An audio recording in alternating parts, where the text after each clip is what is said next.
Nesse capítulo, vamos conhecer com um pouco mais de profundidade os três principais personagens da Revolução Russa: Lenin, Trotsky e Stalin. Lenin foi um político revolucionário russo, principal líder da Revolução Russa de 1917 e primeiro presidente da Rússia socialista. Lenin, pseudônimo de Vladimir Ulyanov, nasceu em Sirbinsk, atual Ulyanovsk, na Rússia, em 22 de abril de 1870.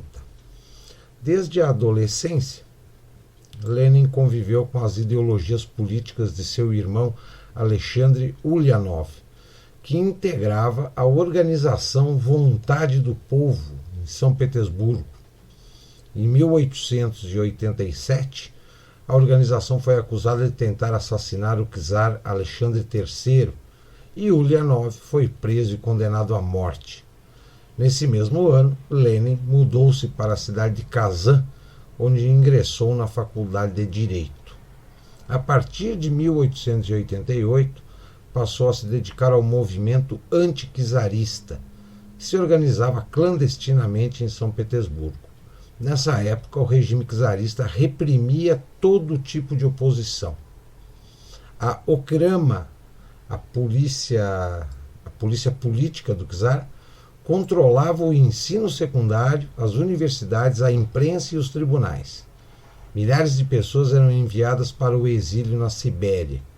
Depois de formado, Lenin adotou a ideologia marxista e começou a estudar os problemas econômicos da Rússia, tomando por base as doutrinas de Marx. Tornou-se advogado de trabalhadores e camponeses e inimigo do sistema judiciário russo, que, em sua opinião, beneficiava as classes economicamente privilegiadas. Em 1893, Lenin assumiu a direção do movimento marxista na capital, São Petersburgo. A capital da Rússia na época era São Petersburgo, cidade depois rebatizada de Leningrado. Em 1898, fundou o Partido Social Democrata Russo, que tinha por base as ideias de Marx. O partido foi desarticulado pela polícia e Lenin foi preso em 1895 e deportado para a Sibéria. Libertado em 1900, casou-se com a jovem revolucionária deportada Madzeda Krupskaya, sua companheira de luta, que o acompanhou no exílio. Depois do exílio, Lenin refugiou-se em Genebra, Munique, Londres e Paris, e se aprofundou no estudo das ideias de Marx, bem como no desenvolvimento de suas próprias teorias para a Revolução Socialista. Em 1901, na Suíça, entrou em contato com exilados russos, entre eles o revolucionário teórico marxista Georgy Plekhanov, com o objetivo de criar um partido social-democrata sólido. Curioso, né? Ao invés do Lenin formar um partido socialista, comunista, ele fundou um partido social-democrata. Iniciou a publicação do Iskra Centelha, jornal que difundia seus ideais e centralizaria a luta do jovem Partido Social-Democrata Russo contra o czarismo.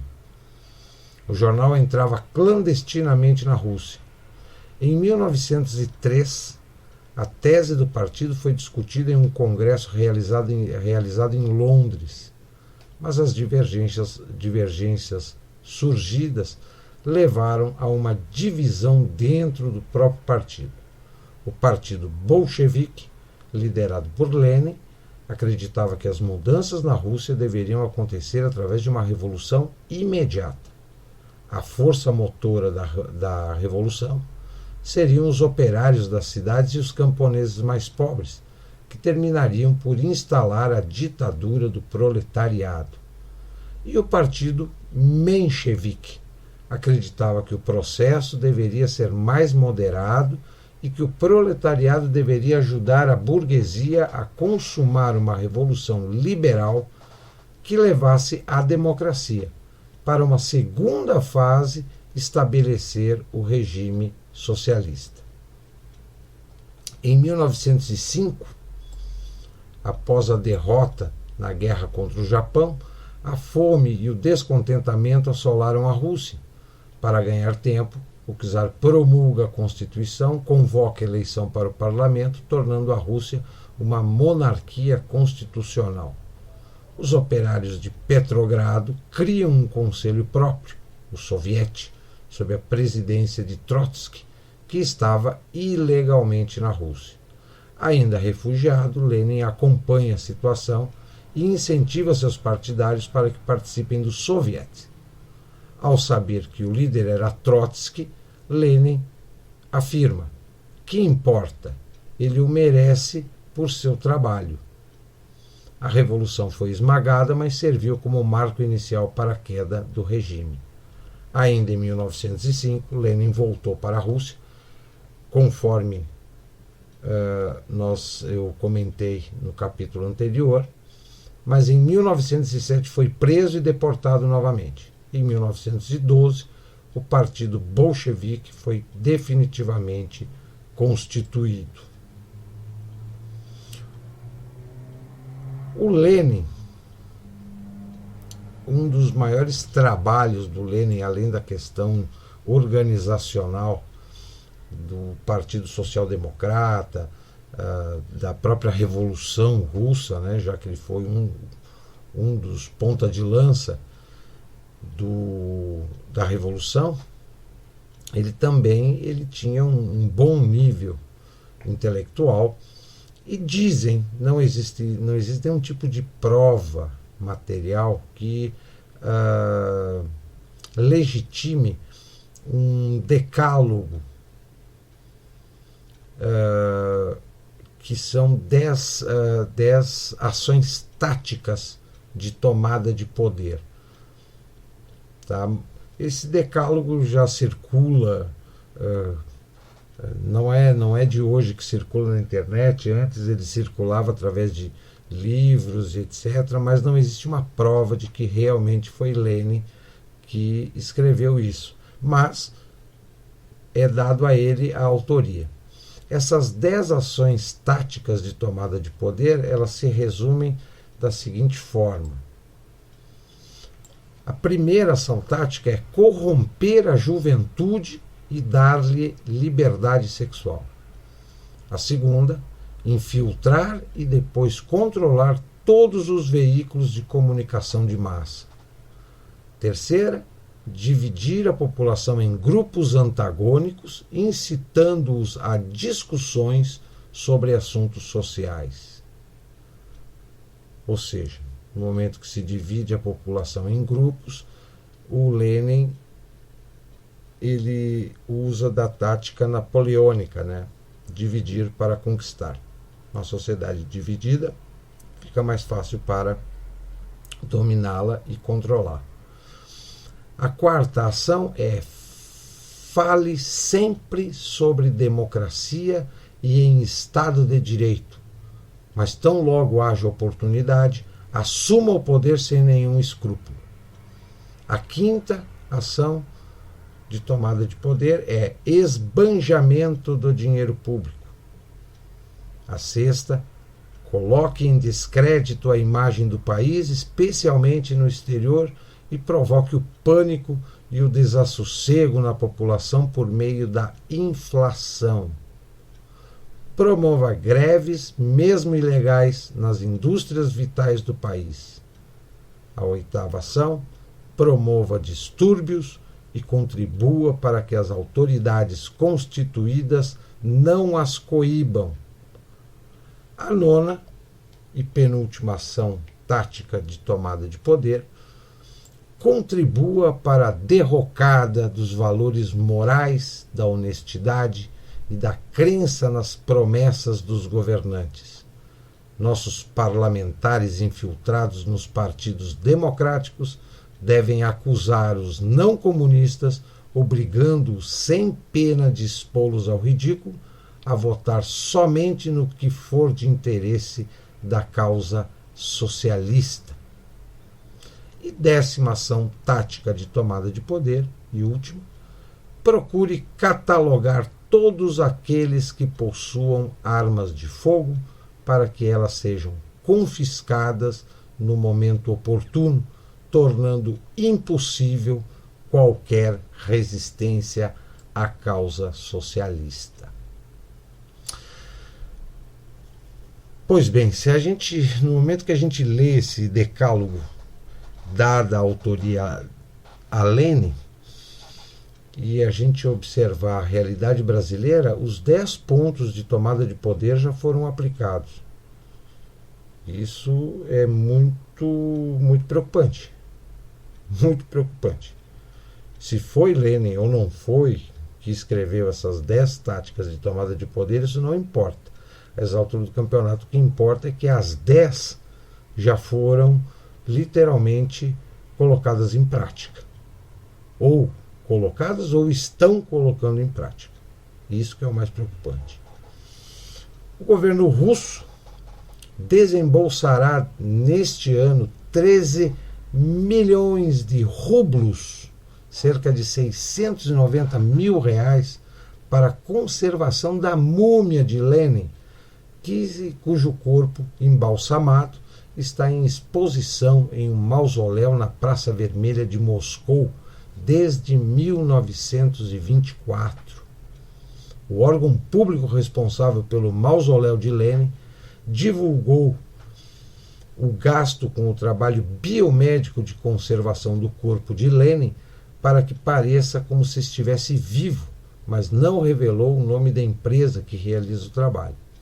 Cientistas russos já somam 92 anos conservando em excelente estado o corpo do líder da Revolução Russa. E fazem isso com seguidas camadas de fluidos bioquímicos que mantêm o seu embalsamamento. Pois é, o cara fez a revolução, destruiu o país e ainda até hoje gastam essa fortuna para conservar o corpo dele lá com uma forma de ponto turístico, ponto turístico meio mórbido, mas ou para tentar manter a apologia do líder histórico da Revolução Russa. O nosso segundo personagem aqui é o Leon Trotsky, que o nome dele não é Leon Trotsky, é Lev Davidovich Bronstein, mais conhecido como Leon Trotsky. Era o 5º filho de um casal de pequenos proprietários de terra, definida de classe média na pequena aldeia de Yanovka, atual Ucrânia. Foi preso pela primeira vez aos 18 anos por seu envolvimento com grupos revolucionários. Em 1902, fugiu para Londres, onde entrou em contato com Lenin e outros exilados russos. Trotsky foi um dos protagonistas da Revolução Bolchevique na Rússia. Tal revolução deu início ao que chamamos de ditadura do proletariado e criando uma República Soviética da Rússia. Organizador do Exército Vermelho, foi figura central da vitória bolchevique na Guerra Civil Russa, que ocorreu entre 1918 e 1922. Como intelectual marxista, desempenhou um importante papel político como comissário do povo, ou o que equivale a um ministro. Ele era ministro para negócios estrangeiros e membro fundador do Politburo, ou Partido Comunista da União Soviética, fundado em 1917 para gerenciar a Revolução Bolchevique. Com o controle do partido, posteriormente à morte do Lenin, o Stalin toma o controle do partido, Trotsky é expulso do partido e seus familiares e partidários sendo todos assassinados. Passa por muitos países ocidentais durante o exílio Trotsky foge da União Soviética e sai em autoexílio, passando por Turquia, França, Noruega, fixando-se na Cidade do México, a convite do pintor Diego Rivera, vivendo temporariamente na casa deste e mais tarde com a esposa de Rivera, uma pintora de nome Frida Kahlo. Que o Rivera era casado com a Frida, mas no fim da história a Frida vira, não sei se vira amante do Trotsky ou esposa do Trotsky. Era um triângulo amoroso aí meio esquisito. O Trotsky, como tinha um pensamento um pouco diferenciado a respeito da Revolução, o pensamento dele também virou um modelo teórico, o trotskismo. Né? O trotskismo pode ser definido como uma doutrina de viés marxista baseados nos escritos do político e revolucionário judeu ucraniano Leon Trotsky. Como teoria política e ideológica, torna-se uma vertente de dependência ao stalinismo. O trotskismo defende o marxismo em sua versão original, contra a burocratização do Estado operário e, além disso, defende a necessidade de expansão da revolução internacional, como prioridade ao originar seu fortalecimento interno na União Soviética, como queria o stalinismo. Ou seja, uma verdadeira abolição dos estados e fronteiras através da revolução.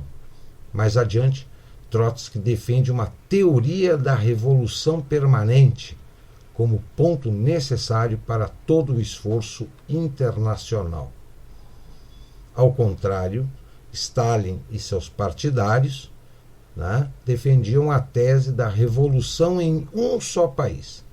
Daí surge uma crescente burocratização de Stalin e a centralização do Estado em substituição ao poder da classe operária pelo poder do próprio Partido Comunista, defendendo o fortalecimento da ideia de revolução nacional e não internacionalista. Então, nós temos aí três correntes diferentes para a mesma revolução. O Lenin era um marxista social-democrata, moderado, né?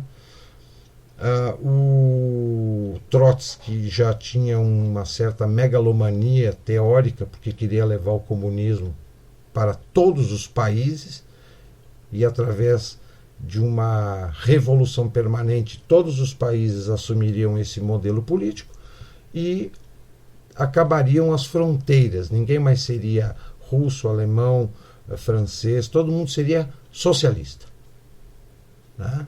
Seria um planeta socialista. Digamos que já é o que a gente pode chamar de gênese do sistema globalista. Né? A implantação, a Revolução Internacional Socialista, ela seria levar o socialismo para todos os países, seria uma forma de globalização através de um modelo político. Hermínio Saqueta, dirigente trotskista brasileiro nas décadas de 1940 e 50, define o trotskismo em 1946 da seguinte forma, a visão de um brasileiro. Trotskismo é o conjunto de ideias de Marx e Lenin defendidas sem quartel por Leon Trotsky. Quero, pois, de início, acentuar que o trotskismo não constitui uma doutrina política, nem mesmo a teoria da revolução permanente, que ganhou seus contornos definitivos graças à enorme contribuição que lhe proporcionou o criador do Exército Vermelho. Pode-lhe ser atribuída como uma concepção inteiramente original. Entretanto, Foram em torno dessa teoria que se travaram quase todos os choques ideológicos no plano do movimento comunista, sobretudo de 1923 a esta parte. Para Stalin e os stalinistas, que estavam comandando o Partido Comunista, uma revolução socialista deveria ser consolidada internamente, ou seja, a revolução seria uma revolução socialista pautado num pseudonacionalismo.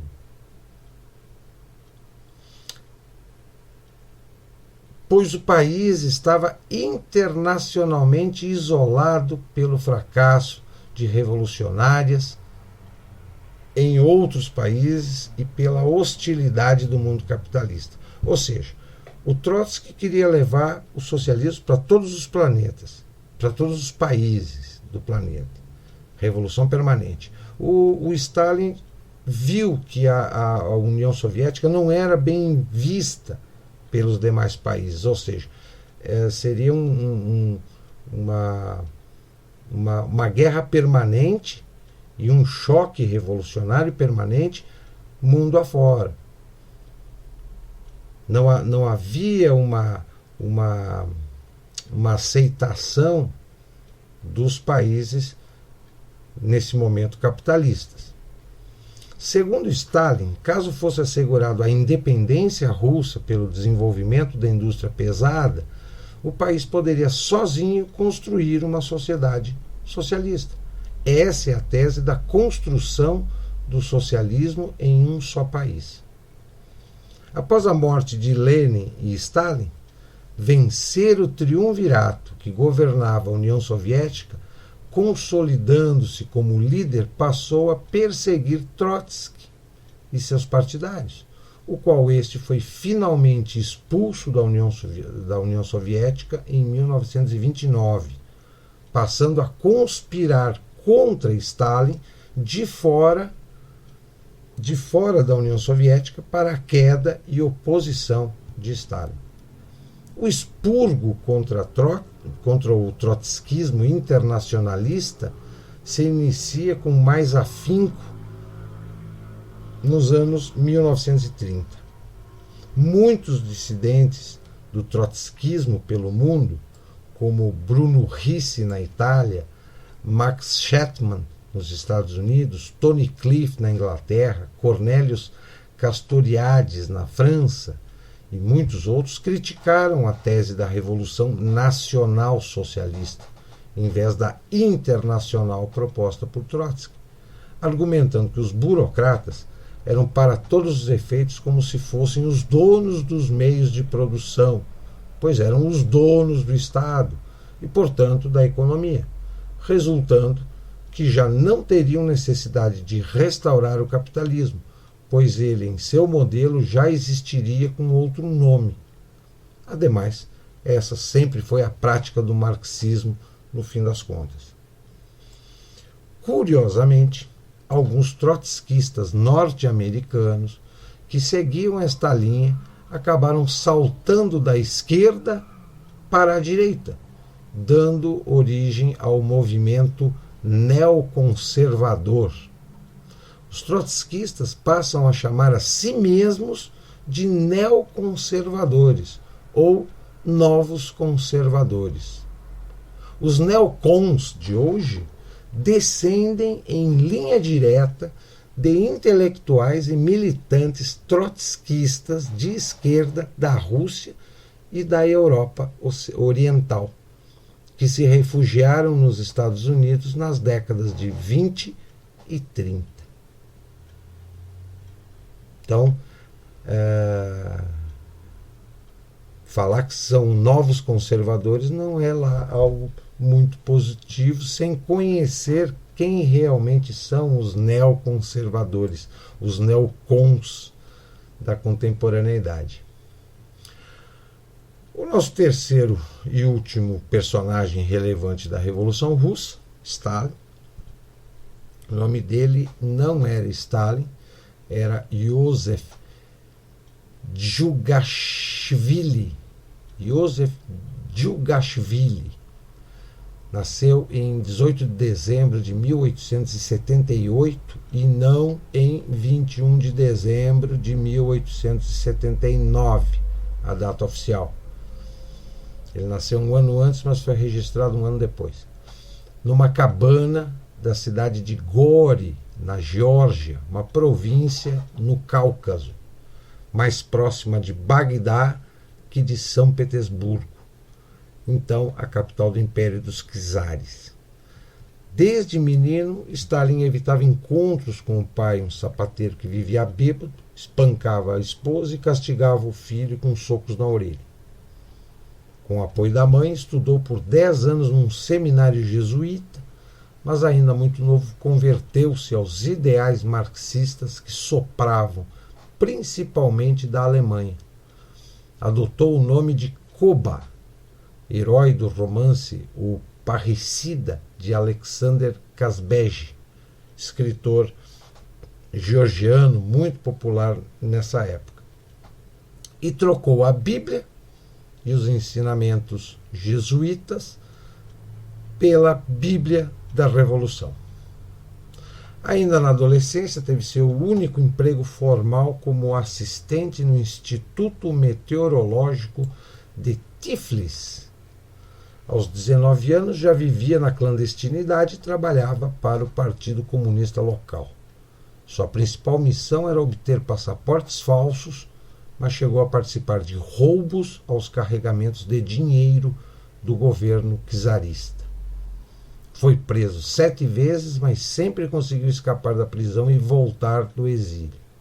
Ao todo, foram 10 anos de idas e vindas para os campos de prisioneiros.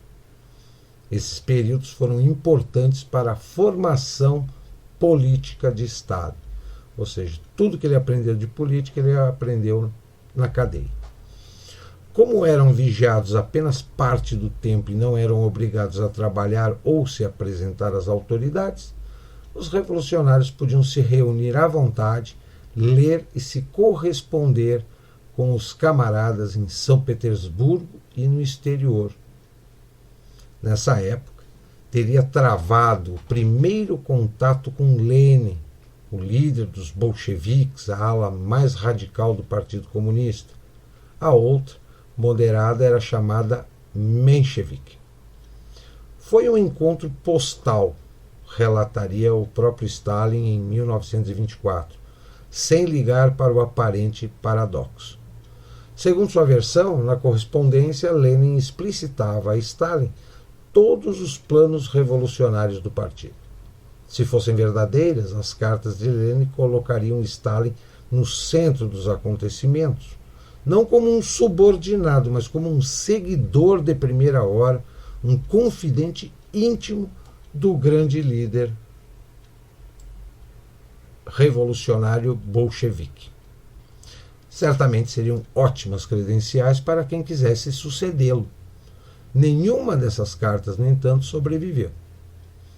Não posso me perdoar por ter feito com elas aquilo que o revolucionário na clandestinidade fez com muitas outras, ou seja, lancei-as às chamas, disse Stalin. No entanto, comprovadamente, eles só se conheceram em dezembro de 1905, durante uma conferência dos bolcheviques na Finlândia. Stalin, ou Koba, se casou em 1906, mas a alegria durou pouco. A esposa morreu de tifo no ano seguinte. Em 1912, deixou a Geórgia rumo à capital do Império, onde trocou novamente de nome, passando a assinar Stalin.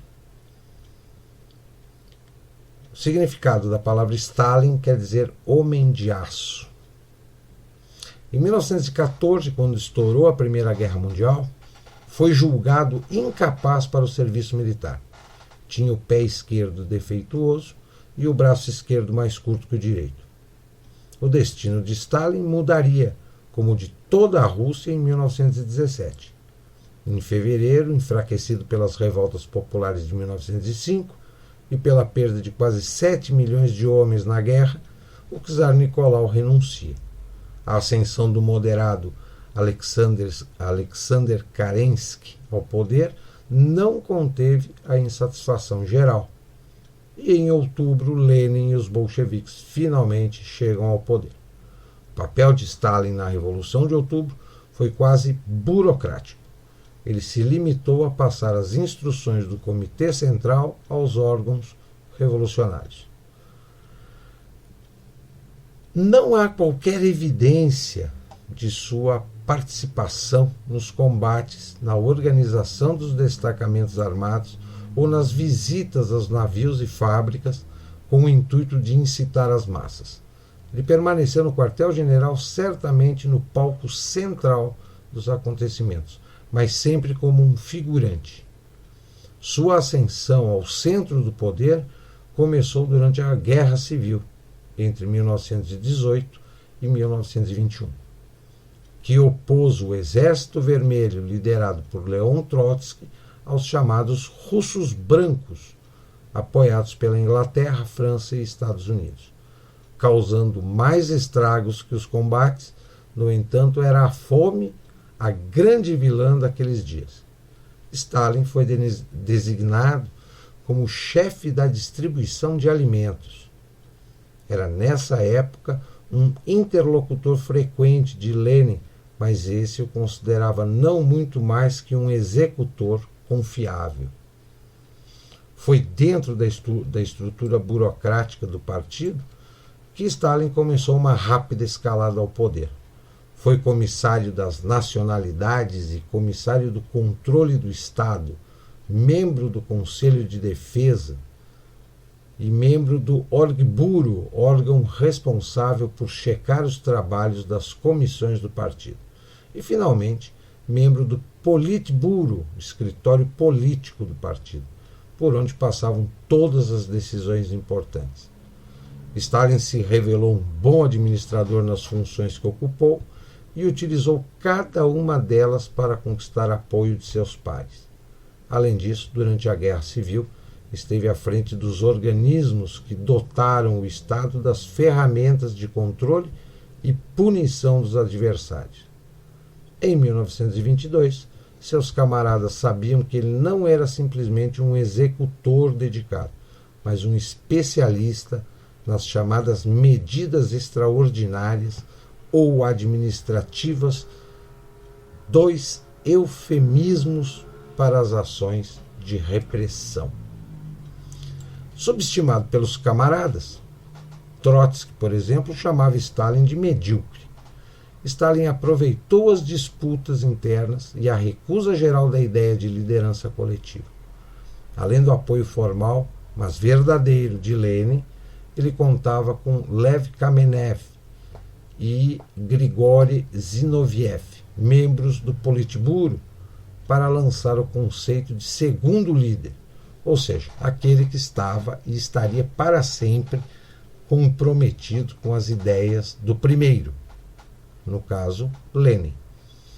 Em 1920, o aparato do Comitê Central já havia crescido bastante para necessitar de alguém que cuidasse de sua organização. E essa foi a hora do bote. Em 5 de abril foram nomeados 3 secretários. Kamenev trabalhou durante quase 2 anos para convencer os demais da necessidade de um secretário-geral. Em 1922, o próprio Kamenev presidiu o plenário que indicou a candidatura de Stalin. Se depois da guerra Lenin consolidou sua liderança política e ideológica e Trotsky reafirmou sua influência entre a população e os militares, Stalin emergiu como controlador dos órgãos do partido e do Estado. Ele criou seu próprio sistema burocrático, um sistema tão intrincado que logo se tornaria comum dizer: Stalin é o Estado. Segundo ele, para entender como isso foi possível, é preciso considerar diversos fatores: o passado autocrático da Rússia, a ausência de hábitos democráticos na nova sociedade, a baixa cultura política do povo, e aí do povo e do próprio partido, né? não existia, a cultura era rasa na União Soviética, e a falta de proteção legal do indivíduo frente ao Estado. Lenin certamente apoiou a candidatura de Stalin. Ninguém assumiria o poder sem a investidura dele, dizia o próprio Lenin. No entanto, ele considerava o novo cargo de Stalin muito mais administrativo que político. Naquele mesmo ano, Lenin se arrependeu da escolha quando percebeu que a qualquer sinal de contrariedade aflorava em Stalin um gênio brutal, que não hesitava em resolver desavenças com fuzilamento. Em 1922, quando se discutia a forma como o Estado iria organizar as diferentes repúblicas que formavam o ex-Império Russo, atual União das Repúblicas Socialistas Soviéticas, Stalin e Lenin ficaram de lados opostos. O primeiro defendia que fossem mantidas as autonomias e criada uma federação de repúblicas, posição contrária à de Lenin, que acabou prevalecendo e que resultou na criação da União das Repúblicas Socialistas Soviéticas. Em um de seus últimos escritos, Lenin comentou o comportamento de Stalin durante a disputa, uma avaliação política e moral quase profética de seu sucessor. Afirma Lenin: acredito que o papel aqui desempenhado pela pressa de Stalin demonstrou sua propensão a recorrer a métodos administrativos, bem como sua animosidade em relação ao nacionalismo social. E animosidade em política, em geral, dá os piores resultados. Quando Lenin morreu, em 1924, já não havia como deter o homem de aço, Stalin. Durante as sucessivas reuniões e acordos para ver quem assumiria a herança de Lenin, Stalin formou uma grande lista de inimigos. Quem não o defendeu desde o primeiro momento foi perseguido, expulso da União Soviética e processado, depois que ele assumiu o poder. Dos 139 eleitos ao Comitê Central naquele ano, 98 fuzilados, acusados de traição, espionagem e outros crimes, nos 10 anos seguintes. Ou seja, de todo o Comitê Central do governo, que eram 139, ele conseguiu fuzilar, acusar e perseguir 98. Antigos aliados não escaparam dos expurgos, acusados de integrar uma conspiração liderada por Trotsky, foram levados a julgamento público. Na esperança de escapar da morte, confessaram o crime e pediram clemência. Em 25 de agosto de 1936, foram executados com tiros na nuca. O Stalin era bem o estilo... ele formou um padrão, ele montou uma imagem e um padrão ditatorial que muitos contemporâneos dele seguiram, né? E isso a gente vai ver mais adiante. Trotsky, seu principal opositor e considerado por muitos setores do partido sucessor natural de Lenin, foi preso, expulso para a Sibéria e, quando conseguiu fugir, foi caçado e morto em 1940 no México, com uma picaretada na cabeça. As perseguições não tinham fronteiras. Dos 394 membros do Comitê Executivo da Internacional Comunista, apenas 171 viviam em abril de 1938. Também não poupou parentes. Suspeito de espionar para os alemães, o cunhado dele teve a chance de pedir perdão, mas se recusou. Em seu depoimento consta que teria dito: perdão do quê? Não cometi crime algum, e acabou fuzilado. Aqui ainda vale a pena abrir um parêntese para explicar o modo com que Stalin via o socialismo ou o comunismo, que era, segundo a cientista política russa Tatiana Vorozeikina, diferente da visão marxista-leninista.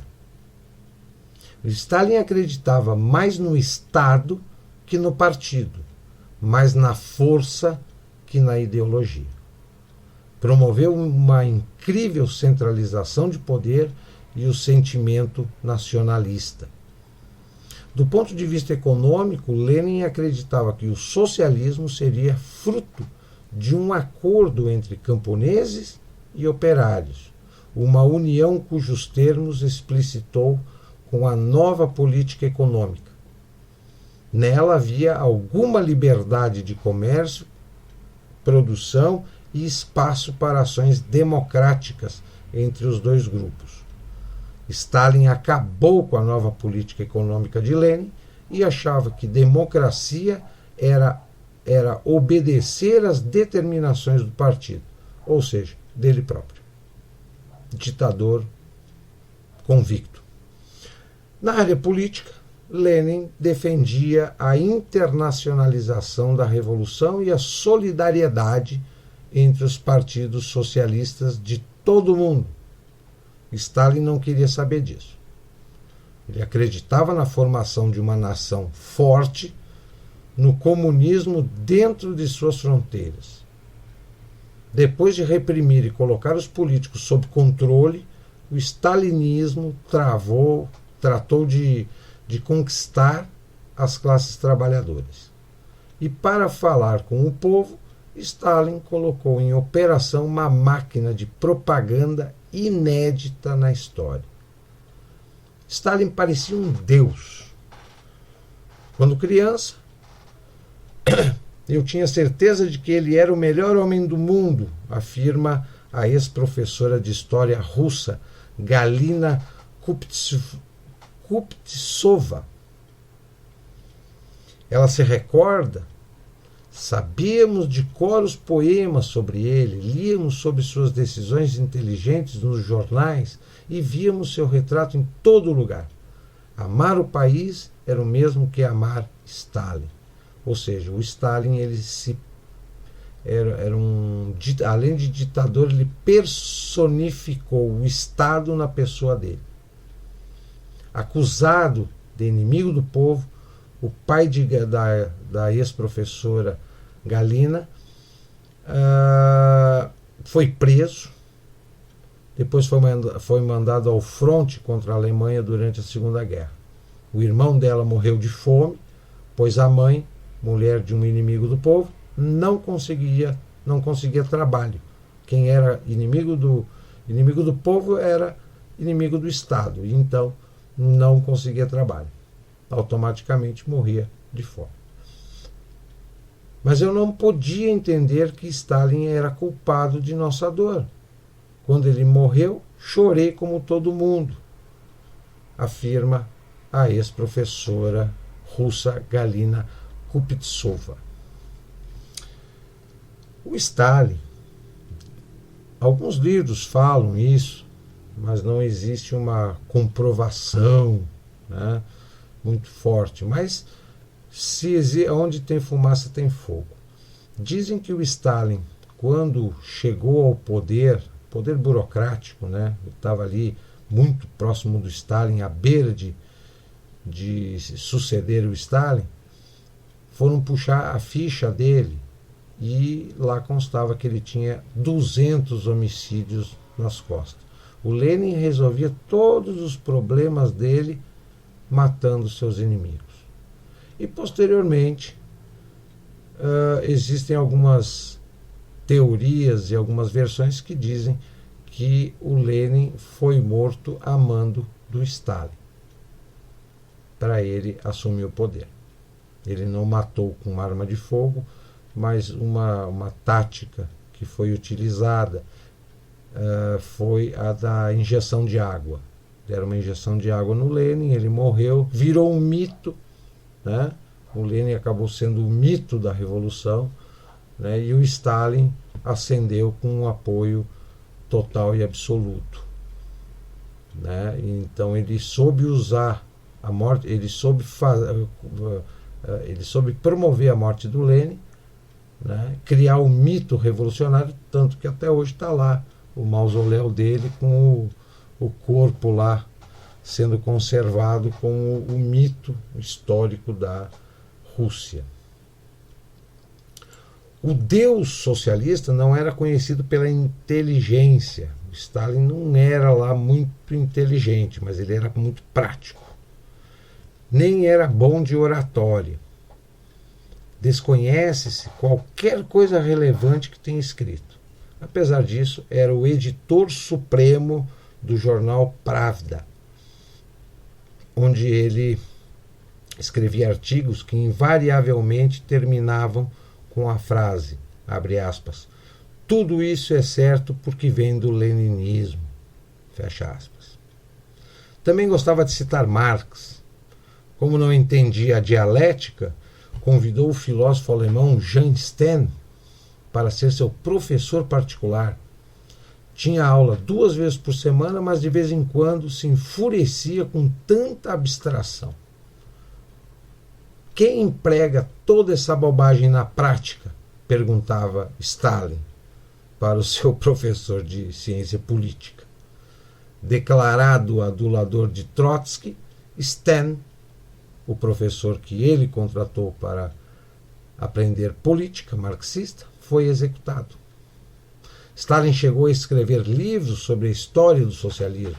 O mais importante deles, o Curso Resumido, tornou-se o principal guia para a educação política do povo soviético e contém inúmeras autorreferências à sua genialidade e sabedoria. A edição de 1938 saiu com 43 milhões de exemplares. Criou o prêmio Stalin para patrocinar artistas alinhados com o regime e um concurso para escolher o novo hino nacional da União Soviética. A letra vencedora que ele mesmo aprovou, criada por Mikhalkov e Registan, dizia, abre aspas, o grande Lenin iluminou nosso caminho e Stalin nos fez leais ao povo. Durante muito tempo, a encenação funcionou, também para plateias internacionais. Ninguém sabia realmente o que acontecia dentro da União Soviética. O acesso ao país era proibido e os dados oficiais disponíveis continham apenas parte da verdade. Durante a década de 1930, assolada pela crise econômica global e pela ascensão do fascismo, o socialismo de Stalin, com os bons números de sua produção industrial e da produção de alimentos, não parecia tão ruim para a época. Ao contrário, surgia como opção à miséria e ao fascismo que desabrochava na Europa. Stalin tinha consciência de que estava cada vez mais isolado na Europa e sabia, como todo mundo, que a guerra era uma questão de tempo. Em 1939, os soviéticos produziam mais armas que a Alemanha, mas Stalin não queria enfrentar a Alemanha e assinou com ele um pacto de não agressão. Mesmo assim, não estava preparado para a guerra. Correspondências entre os comandantes militares e o quartel-general soviético mostram que Stalin foi surpreendido pela invasão e demorou a reagir. Em 1941, quando os tanques alemães já haviam penetrado 450 quilômetros em território soviético e conquistado Minsk, Stalin teria dito: tudo está perdido. Lenin construiu este país e nós o arruinamos. Depois disso, desapareceu por 2 dias, mas era apenas uma jogada, inspirada em Ivan o Terrível, que costumava usar a tática de deixar momentaneamente o poder para testar a lealdade dos seus seguidores mais próximos. O que se sabe e que está registrado nos arquivos da Segunda Guerra é que, na verdade, o Stalin não demorou a resistir ao ataque da Alemanha. quem promoveu o início da guerra foi a União Soviética através do exército de Stalin. Não foram os alemães que invadiram a Polônia, foram soldados russos vestidos com as fardas dos alemães que vigiavam a fronteira com a Polônia. Então, muitos dados da história da Segunda Guerra, seja ela dos aliados Estados Unidos, França, Inglaterra ou da Rússia, né, de 2007 para cá, muitos dados da história oficial elas começam a cair como uma mentira escrita para enaltecer, né, e mostrar o quão bonzinho eram os aliados em relação aos nazifascistas. Com o fim da guerra, Estados Unidos e União Soviética emergiram como duas superpotências. Stalin foi intransigente na manutenção de sua influência nos países libertados dos nazistas pelos soviéticos. Assim, tornou-se padrinho dos regimes da Polônia, Tchecoslováquia, Iugoslávia, Bulgária, Albânia, Hungria e Romênia. Foi um dos mentores das regras esquizofrênicas que marcaram a Guerra Fria. Cada superpotência respeitava ou pelo menos se conformava com o que acontecia no círculo de influência da outra. O último ato marcante de Stalin no cenário internacional foi atrair a China para a esfera soviética. Em 1949, Stalin se encontrou com Mao Tse-tung quando comemorava seu 70º aniversário. O pacto se tornou um pesadelo para os Estados Unidos e marcou a política externa do continente por mais de meio século. Stalin morreu em 1953. O grande ditador teve um derrame em casa e foi atendido por seus auxiliares, sem ter o chefe para lhes dar ordens. Eles só autorizaram os médicos a atender Stalin, que tinha tido um derrame, um mal súbito, 12 horas depois. Quando os médicos o viram, não puderam acreditar que o homem de aço estava completamente imóvel e transfigurado, deitado num sofá e encharcado pela própria urina. Então, o Stalin ele era um ditador tão duro e tão rígido que quando ele morreu, os seus assistentes diretos não sabiam o que fazer, porque ele dava ordem para todos, ele não admitia que ninguém fizesse nada por conta própria, sem a ordem dele. E quando ele mais precisou da iniciativa dos seus secretários, os secretários ficaram lá discutindo o que fazer, né, para atender ele, e quando os médicos chegaram já era tarde demais. Um dos feitos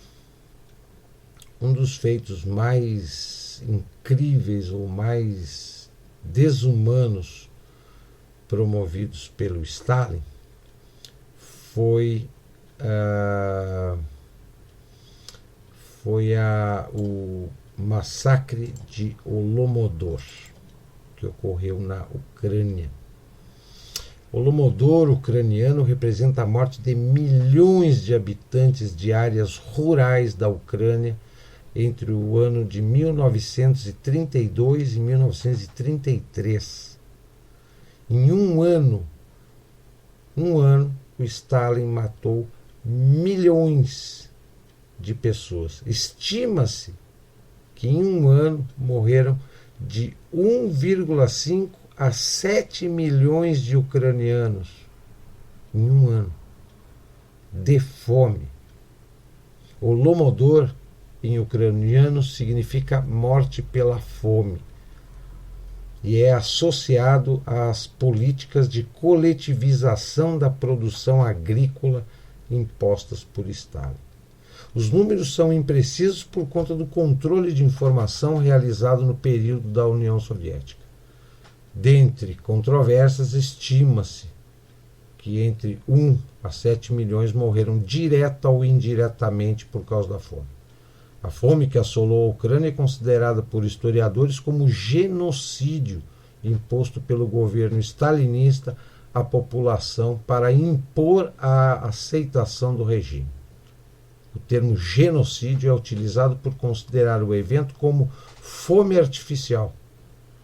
E historiadores afirmam que houve uma intencionalidade na restrição do acesso aos alimentos como forma de imposição do poder. Na verdade mesmo, o que o Stalin queria não era matar os ucranianos de fome para se impor, né, como líder. Na verdade, o Stalin pegou toda a produção agrícola de um ano, ele confiscou toda a produção agrícola de um ano para vender aos norte-americanos e fazer positivar a balança comercial da União Soviética. Apesar das intensas restrições do acesso aos alimentos, o governo soviético ainda percebia a resistência do campesinato ucraniano. Assim, em janeiro de 1933, o governo impôs o confisco total dos alimentos da Ucrânia. Não só os grãos que eles já vinham confiscando desde 1932, mas todo e qualquer alimento. Há documentos com os relatos de testemunhas da época sobre um grande número de cadáveres pelas ruas, pessoas levadas à loucura e mesmo episódios de canibalismo por conta da fome na Ucrânia promovida pelo Stalin. Esse episódio, eu pelo menos não conheço nenhum livro didático ou paradidático, ou até são raros os livros que expõem, descrevem esse episódio promovido pelo socialismo stalinista. Inclusive existe um filme intitulado Colheita Amarga, que exibe a história do Holodomor. O Holodomor é contado através da história de uma família ucraniana durante esse regime. Colheita Amarga é o nome do filme.